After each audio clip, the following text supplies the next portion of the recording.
പ്രിയപ്പെട്ടവരെ, കഴിഞ്ഞ കുറച്ച് ദിവസങ്ങളായി നമ്മുടെ പത്രമാധ്യമങ്ങളിലും അതുപോലെ തന്നെ പൊതുസമൂഹത്തിലും ഉയർന്നു വരുന്ന ഒരു ചോദ്യത്തിന് ഉത്തരം കാണാനാണ് ഞാൻ ഈ ശ്രമം നടത്തുന്നത്.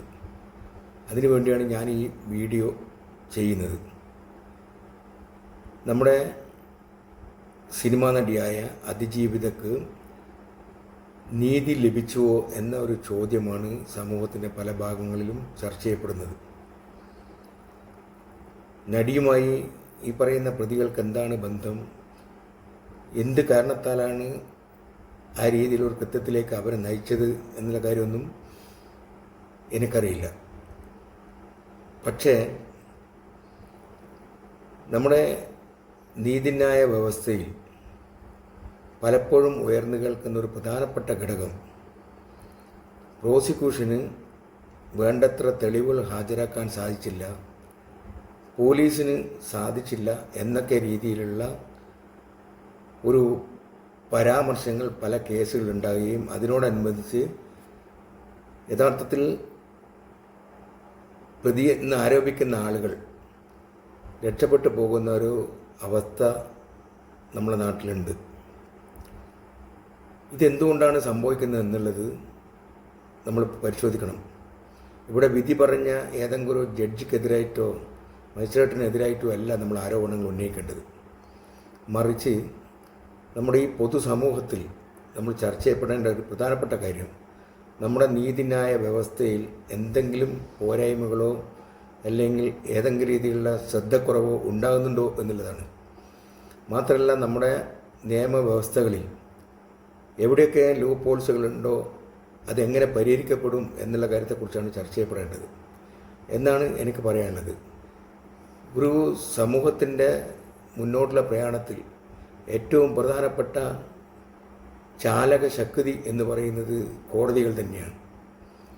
ആ കോടതികളിലേക്ക് വരുന്ന കേസുകളിൽ അതിന് പിൻബലമാകുന്ന നിയമവ്യവസ്ഥകൾ, അത് ഈ സമൂഹം അതുപോലെ തന്നെ നീതിന്യായ വ്യവസ്ഥകൾ, നിയമനിർമ്മാണ സഭകൾ, എല്ലാ മേഖലയിലും ആളുകളും ചർച്ച ചെയ്യുകയും അതിൻ്റെ പോരായ്മകൾ പരിഹരിക്കുകയും ചെയ്യണം എന്നാണ് എനിക്ക് പറയാനുള്ളത്.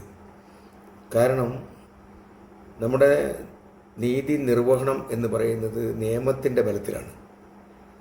ആ നിയമം ഉണ്ടാക്കേണ്ടതും നടപ്പിലാക്കേണ്ടതും ഗവൺമെൻറ്റിൻ്റെ ഉത്തരവാദിത്വമാണ്.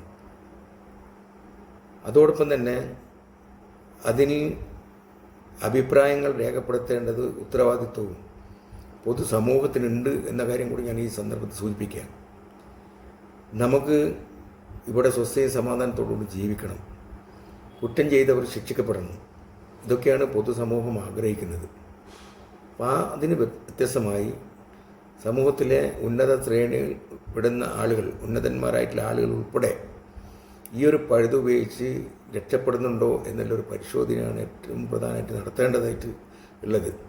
ഈ സമൂഹത്തെ നല്ല രീതിയിൽ കൊണ്ടുപോകണം, ഈ സമൂഹം നല്ല രീതിയിൽ തന്നെ പ്രവർത്തിക്കണം. ഇവിടെ എല്ലാവർക്കും സ്വസ്ഥയും സമാധാനം നിറഞ്ഞ ഒരു ജീവിതം ഉണ്ടാകണമെന്നും ഇവിടുത്തെ എല്ലാ മേഖലയിലും ആളുകൾ കർമ്മനിരതരായി വളരെ പ്രതികരണ ശേഷിയുള്ള ഒരു സമൂഹമായി മാറണം എന്ന ഒരു ആഗ്രഹത്തിൻ്റെ അടിസ്ഥാനത്തിലാണ്, ഒരു ചിന്തയുടെ അടിസ്ഥാനത്തിലാണ്, നമ്മളെ പോരായ്മകൾ പരിഹരിച്ച് മുന്നോട്ട് പോകണം എന്ന ആഗ്രഹത്തിൻ്റെ അടിസ്ഥാനത്തിലാണ് ഈ കാര്യം ഞാനിവിടെ സൂചിപ്പിക്കുന്നത്.